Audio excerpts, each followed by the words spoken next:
Hi friends, ಹೇಗಿದ್ದೀರಾ? ಎಲ್ಲರೂ ಚೆನ್ನಾಗಿದ್ದೀರಾ ಅಂತ ಭಾವಿಸ್ತಾ ಅನುಸ್ ಲೈಫ್ ಸ್ಟೈಲ್ಗೆ ಸ್ವಾಗತ ಮಾಡ್ತಾ ಇವತ್ತಿನ ವ್ಲಾಗ್ ಸ್ಟಾರ್ಟ್ ಮಾಡೋಣ ಬನ್ನಿ.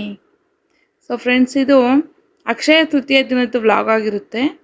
ಸೊ ನಾನು ಟೈಲ್ಸ್ ಒರೆಸ್ಕೊಂಡು ಹಾಗೆ ಗ್ಲಾಸ್ ಒರೆಸ್ಕೊಂಡು ನೀಟಾಗಿ ಎಲ್ಲ ಕ್ಲೀನ್ ಮಾಡಿಕೊಂಡು ನಾನು ಹಾಗೆ ಒರೆಸೋದಕ್ಕೆ ಬಳಸ್ತಾ ಇರೋದು ಬಿಕೋ ಬಟ್ಟೆ ಒರೆಸ್ತಾ ಇದ್ದೀನಿ. ಸೊ ಇದಕ್ಕೆ ನಾನು ಶಾಂಪು ಮತ್ತು ವಿಮ್ ಜೆಲ್ ಬರುತ್ತಲ್ಲ, ವಿಮ್ ಜೆಲ್ಲು ಇಷ್ಟು ಹಾಕಿ ಒಂದು ಚಿಟಿಕೆ ಇಷ್ಟು ಸರ್ಫ್ ಹಾಕ್ಕೊಂಡು ನೀಟಾಗಿ ನೋಡಿ ಬಿಕೋ ಬಟ್ಟೆ ಎಷ್ಟು ಚೆನ್ನಾಗಿ ಹೋಗ್ತಾ ಇದೆ ಅಂದರೆ ಇದರ ಸ್ಮೆಲ್ ಬರಲ್ಲ, ಜಿಡ್ಡಿನ ಅಂಶ ಎಲ್ಲ ನೀಟಾಗಿ ಹೊರಟೋಗುತ್ತೆ. ಗ್ಲಾಸ್ ಮೇಲಂತೂ ಒಂದು ಚೂರು ಕಲೆ ಇರಲ್ಲ, ಹಾಗೆ ಹೊರಟೋಗುತ್ತೆ. ನೀಟಾಗಿ ಅಲ್ಲಿ ದೇವ್ರ ಮನೆಯಲ್ಲಿ ಕ್ಲೀನ್ ಮಾಡಿಕೊಂಡು ಈಗ ದೇವ್ರ ಸಾಮಾನು ತೊಳಿತಾ ಇದ್ದೀನಿ.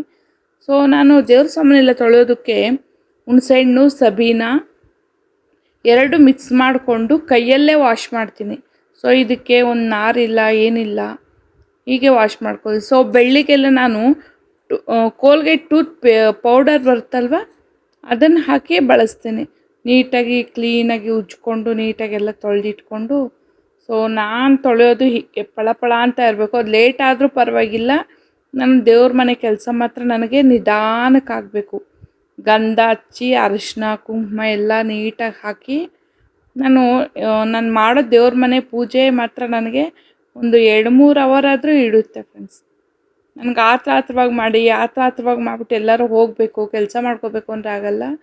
ಬಟ್ ಕೆಲಸ ಎಲ್ಲ ಮಾಡಿಬಿಟ್ಟು ನಿಧಾನ ಆದರೂ ಪರವಾಗಿಲ್ಲ, ನಿಧಾನಕ್ಕೆ ಸಮಾಧಾನವಾಗಿ ಕೂತ್ಕೊಂಡು ನಾನು ಪೂಜೆ ಮಾಡ್ತೀನಿ. ಸೊ ಮನೆ ಮುಂದೆನೇ ಮಾವಿನ ಮರ ಇತ್ತಲ್ಲ, ಮಾವಿನ ಮರದಲ್ಲಿ ಎಲೆಗಳೆಲ್ಲ ಕಿತ್ಕೊಂಡು ಅರಿಶಿನ ಗಂಧ ಕುಂಕುಮ ಎಲ್ಲ ಇಟ್ಬಿಟ್ಟು ಎಲ್ಲ ರೆಡಿ ಮಾಡ್ಕೊಳ್ತಾ ಇದ್ದೀನಿ. ನಾನು ಚಿಕ್ಕ ವಯಸ್ಸಿಂದನೂ ಅಷ್ಟೇ ಅಮ್ಮ ಇಡ್ತಾ ಇದ್ದಿದ್ದು ಮಾವಿನ ಎಲೆನೇ, ಹಂಗಾಗಿ ಅಲ್ಲೂ ಮಾವಿನ ಎಲೆ ಇಡ್ತಾ ಬಂದೆ. ನಮ್ಮದು ತೋಟ ಇದೆಯಲ್ವ, ಅಲ್ಲೂ ಮಾವಿನ ಎಲೆನೇ ಇಡ್ತಾ ಇದ್ದೆ. ಸೊ ಇಲ್ಲೂ ನನಗೂ ಹಾಗೆ ರೂಢಿ ಆಯಿತು. ಇಲ್ಲೂ ನಮ್ಮನೆ ಮುಂದೆನೇ ಮಾವಿನ ಮರ ಇದೆಯಲ್ವಾ, ಅಲ್ಲೂ ಮಾವಿನ ಮರದಲ್ಲಿ ಹೋಗ್ಬಿಟ್ಟು ಎಲೆ ಕಿತ್ಕೊಂಡು ಮಾವಿನ ಎಲೆನೇ ಇಡ್ತಾ ಇದ್ದೀನಿ. ಏನೋ ಗೊತ್ತಿಲ್ಲ ನನಗೆ, ಆವಾಗಿಂದ ಇಲ್ಲಿ ಮಾವಿನ ಎಲೆ ಬಿಟ್ಟು ಏನಾದರೂ ವೀಳ್ಯದೆಲೆ ಇಟ್ಟರೆ ಯಾಕೋ ಒಂಥರ ಸಂಪೂರ್ಣ ಅನಿಸಲ್ಲ, ಹಾಗಾಗಿ ಮಾವಿನ ಎಲೆನೇ ಇಡ್ತೀನಿ. ಆಮೇಲೆ ಹಿಂದಿನ ದಿನ ಹೋಗ್ಬಿಟ್ಟು ಒಂದು ಕುಂಡ ತಗೊಂಡಿದ್ದೆ. ಅದರಲ್ಲಿ ನಾನು ಹೇಗೆ ಮಾಡ್ತೇನೆ ಅಂತಂದರೆ ಅಕ್ಷಯ ತೃತೀಯ ಅದು ತುಂಬ ಉಪ್ಪು ಹಾಕಿ ಒಂದು ನಾಣ್ಯ ಇಟ್ಟು, ಆಮೇಲೆ ಬೆಳ್ಳಿದು ನಮ್ಮ ಕೈಲಾದರೆ ಬೆಳ್ಳಿದು, ಇಲ್ಲಾಂದರೆ ಒಂದೇ ಒಂದು ನಾಣ್ಯ. ತಾಯಿ ಬೆಳ್ಳಿದೇ ಇಡಿ ಅಂತ ಯಾವತ್ತು ತಾಯಿ ಹೇಳಲ್ಲ. ನಮ್ಮ ಕೈಯಲ್ಲಿ ಎಷ್ಟಾಗುತ್ತೋ ಅಷ್ಟು ಸಾಧ್ಯ ಆದಷ್ಟು ಒಂದು ಪುಟ್ಟದಾದ ಇರೋಂಥ ಒಂದು ಬೆಳ್ಳಿ ನಾಣ್ಯ ಬರುತ್ತೆ, ಬೆಳ್ಳಿ ನಾಣ್ಯನೋ ಅಥವಾ ಕಾಯಿನೋ ಏನೋ ಒಂದು ಆದರೆ ಒಂದು ಹೊಸ ತಗೊಂಡು ಹಾಕ್ಬೋದು, ಕೆಲವರಂತೂ ಹಾಗೆ ಮಾಡ್ಬೋದು. ಆಮೇಲೆ ಅಕ್ಕಿ ಒಂದು ಬಟ್ಲಲ್ಲಿ ಅಕ್ಕಿ ಬೇಳೆ ಉಪ್ಪು ಇನ್ನು 3 ಬಟ್ಲು ಮಾಡಿ ಕೆಳಗಿಟ್ಟಿದ್ದೆ. ಸೊ ಫ್ರೆಂಡ್ಸ್, ನಾವು ಆವತ್ತಿನ ದಿನ ಒಡವೆ ಹಾಕ್ಕೊಂಡು ಆಡಂಬರದಿಂದ ಪೂಜೆ ಮಾಡಬೇಕು ಅಂತೇನಿಲ್ಲ, ಸಿಂಪಲ್ಲಾಗಿದ್ದರೂ ಪರವಾಗಿಲ್ಲ, ಸಿಂಪಲ್ಲಾಗೇ ಪೂಜೆ ಮಾಡ್ಕೊಳ್ಳೋಣ. ಸೊ ಇದಾಗಿತ್ತು ಫ್ರೆಂಡ್ಸ್ ನನ್ನದು ಪೂಜೆ. ಸೊ ಆವತ್ತಿನ ದಿನ ಬಸವ ಜಯಂತಿನೂ ಆವತ್ತೇ ಇದೆ, ಅಕ್ಷಯ ತೃತೀಯನೂ ಆವತ್ತೇ ಇದೆ. ಹಾಗಾಗಿ ಮಾರನೇ ದಿನ ನಮ್ಮ ಕೈಯಲ್ಲಿ ಈ ಬೆಳ್ಳಿ ಅಂದರೆ ಜ್ಯುವೆಲ್ಲರಿ ಶಾಪ್ಗೆ ಹೋಗಿ ಏನಾಗುತ್ತೋ ಎಷ್ಟಾಗುತ್ತೋ ಅಷ್ಟು ತಗೊಂಡು ಬರ್ಬೋದು, ಅಥವಾ ಆಗಲಿಲ್ವಾ ಒಂದು ಪುಟ್ಟದಾಗಿರೋಂಥ ಒಂದು ಕಾಯಿನ್ ಇಟ್ಟು ಪೂಜೆ ಮಾಡ್ಬೋದು ಫ್ರೆಂಡ್ಸ್. ಸೊ ಇನ್ನೊಂದೇನು ಗೊತ್ತಾ ಫ್ರೆಂಡ್ಸ್, ಆಡಂಬರ ಅಂತ ಅನ್ನೋದಕ್ಕಿಂತ ಆಡಂಬರ ಅಂತ ನಾವು ಮನುಷ್ಯರು ನಾವು ಸೃಷ್ಟಿ ಮಾಡ್ಕೊಂಡಿರೋದು, ನಾವೇ ಸೃಷ್ಟಿ ಮಾಡ್ಕೊಂಡಿರೋದು. ಇಲ್ಲಿ ದೇವ್ರೇನು ಹೇಳಿಲ್ಲ ಆಡಂಬರದಿಂದ ಮಾಡಲೇಬೇಕು ಅಂತೇನಿಲ್ಲ, ಬಟ್ ತುಂಬ ರೇರು. ಸೊ ಇದಾಗಿತ್ತು ಫ್ರೆಂಡ್ಸ್ ನಾನು ಇವತ್ತಿನ ಪೂಜೆಯ ವ್ಲಾಗ್.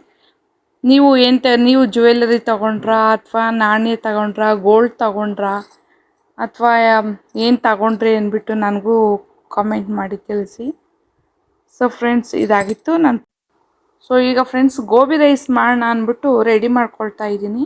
ಇದಕ್ಕೆ ಕಾರ್ನ್ಫ್ಲೋರು, ಅಕ್ಕಿ ಹಸಿಟ್ಟು, ಮೈದಾ ಹಸಿಟ್ಟು ಎಲ್ಲ ಒಂದೊಂದು ಸ್ಪೂನು, ಆಮೇಲೆ ಗರಂ ಮಸಾಲ, ಚಿಕನ್ ಮಸಾಲ, ಆಪ್ಷನ್ ಬೇಕಿದ್ದರೆ ಫುಡ್ ಕಲರ್ ಹಾಕ್ಕೊಂಡು ಈ ರೀತಿ ನೀಟಾಗಿ ಕಲಿಸ್ಕೊಳ್ಳಿ. ಗೋಬಿ ಒಂದು ಸೈಡಲ್ಲಿ ಬೇಯಿಸಿಟ್ಕೊಂಡೆ, ಬಟ್ಲಲ್ಲಿ ಹಾಕಿ ನೀಟಾಗಿ ನೋಡಿ. ಆಮೇಲೆ ಒಂದು ಪಾನ್ಗೆ ಎಣ್ಣೆ ಹಾಕ್ಕೊಂಡು ನೀಟಾಗಿ ಕರೆದಿಟ್ಕೊಂಡು ಸೈಡಲ್ಲಿ ಹಾಕ್ಕೊಂಡು ಇಟ್ಕೊಳ್ಳಿ. ನೋಡಿ ಕಲರ್ಫುಲ್ಲಾಗಿ ಎಷ್ಟು ಚೆನ್ನಾಗಿ ಕಾಣಿಸ್ತಾ ಇದೆಯಲ್ವಾ. ಸೊ ನೀವು ನಾನು ಮಾಡಿರೋ ಒಮ್ಮೆ ನೀವು ಟ್ರೈ ಮಾಡಿ ನೋಡೋಣ, ಚೆನ್ನಾಗಿ ಬಂದಿದೆ. ಸೊ ಇದೆಲ್ಲ ಆಗಿದೆ, ಈಗ ನಾನು ತೆಗಿತಾ ಇದ್ದೀನಿ.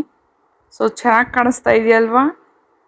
ಸೊ ಫ್ರೆಂಡ್ಸ್, ಹಾಗೆ ಇದನ್ನ ಕದಿಟ್ಕೊಂಡು ಸೈಡಿಗೆ ಇಟ್ಕೊಂಡು ಹಾಗೆ ಒಂದು ಪಾನ್ಗೆ ಎಣ್ಣೆ ಹಾಕ್ಕೊಂಡೆ. ಎಣ್ಣೆ ಹಾಕಾದ್ಮೇಲೆ ಈರುಳ್ಳಿ ಹಾಕ್ಕೊಂಡು ಲೈಟಾಗಿ ಬ್ರೌನಾಗಿ ಬರೋ ಗಂಟ ಒಂದು ಸ್ವಲ್ಪ ಅದನ್ನೇ ಫ್ರೈ ಮಾಡಿಕೊಂಡು, ಹಸಿಮೆಣ್ಸಿಕಾಯಿ ನಿಮಗೆ ಖಾರಕ್ಕೆ ತಕ್ಕಂತೆ ಒಂದು 5 ಇಲ್ಲೊಂದು 6 ಹಸಿಮೆಣ್ಸಿಕಾಯಿ ಹಾಕ್ಕೊಂಡು, ಹಾಗೆ ಹೂಕೋಸು ಕ್ಯಾಪ್ಸಿಕಮ್ ಹಾಕ್ಕೊಂಡು ಹುರ್ಕೊಳ್ಳಿ.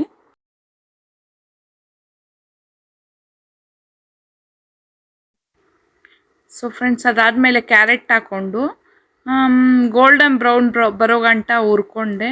ಆಮೇಲೆ ಶುಂಠಿ ಬೆಳ್ಳುಳ್ಳಿ ಪೇಸ್ಟು ಒಂದು 1/2 ಸ್ಪೂನು, ಉಪ್ಪು ಬರೋಣ ಲೈಟಾಗಿ ಹುರ್ಕೊಂಡು, ಗರಂ ಮಸಾಲ, ಚಿಕನ್ ಮಸಾಲ, ಒಂದು ಚಿಟಿಕೆಯಷ್ಟು ಇದು ಕಾಳು ಮೆಣಸಿನ ಪುಡಿ ಎಲ್ಲ ಹಾಕ್ಕೊಂಡು ಫ್ರೈ ಮಾಡಿಕೊಂಡು, ಈಗ ಒಂದು ಬೌಲ್ ಅನ್ನ ಬೇಯಿಸಿಟ್ಕೊಂಡಿರ್ತೀವಲ್ಲ, ಒಂದು ಬೌಲ್ ಅನ್ನ ಇದ್ರ ಮೇಲೆ ನೋಡಿ ಗೋಬಿ ಹಾಕ್ಕೊಂಡೆ.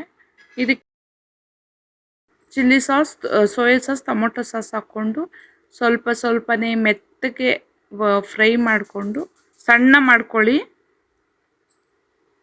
ಮಾಡಿಕೊಂಡು ಫ್ರೈ ಮಾಡ್ತಾ ಬರೋಣ. ನೋಡಿ ಫ್ರೈ ಮಾಡಿಕೊಂಡು ಲಾಸ್ಟಲ್ಲಿ ಇದಕ್ಕೆ ಕೊತ್ತಂಬರಿ ಸೊಪ್ಪು ಹಾಕ್ಕೊಂಡು ಸರ್ವ್ ಮಾಡಿ ಒಂದು ಬಟ್ಲಲ್ಲಿ ಹಾಕಿ ಕೊಟ್ಟರೆ ಮನೆಯವ್ರಿಗೆಲ್ಲ ಗೋಬಿ ರೈಸ್ ರೆಡಿ. ನಾನು ಟೇಸ್ಟ್ ಮಾಡಿದ್ದೆ, ತುಂಬ ಚೆನ್ನಾಗಿತ್ತು. ನನ್ನ ಮಕ್ಕಳು ಟೇಸ್ಟ್ ಮಾಡಿದ್ರು, ನೀವು ಮಾಡಿಕೊಡಿ ಫ್ರೆಂಡ್ಸ್. ಸೊ ಫ್ರೆಂಡ್ಸ್, ಹಾಗೆ ಊರಿಗೆ ಹೊರಟ್ವಿ. ನಮ್ಮ ಮೈದಾವರು ಗೃಹ ಪ್ರವೇಶ ಇತ್ತು.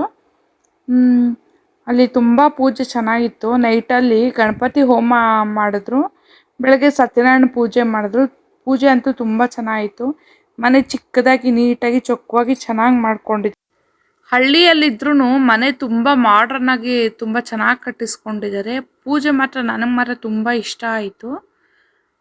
ಸೊ ಫ್ರೆಂಡ್ಸ್, ಫ್ಯಾಮಿಲಿ ಫ್ರೆಂಡ್ಸು ಎಲ್ಲ ಸೇರಿದ್ವಿ, ತುಂಬ ಖುಷಿ ಆಯಿತು. ಇಷ್ಟ ಆಗಿದ್ದರೆ ಒಂದು ಲೈಕ್ ಮಾಡಿ, ಸಬ್ಸ್ಕ್ರೈಬ್ ಮಾಡಿ, ಶೇರ್ ಮಾಡಿ ಫ್ರೆಂಡ್ಸ್.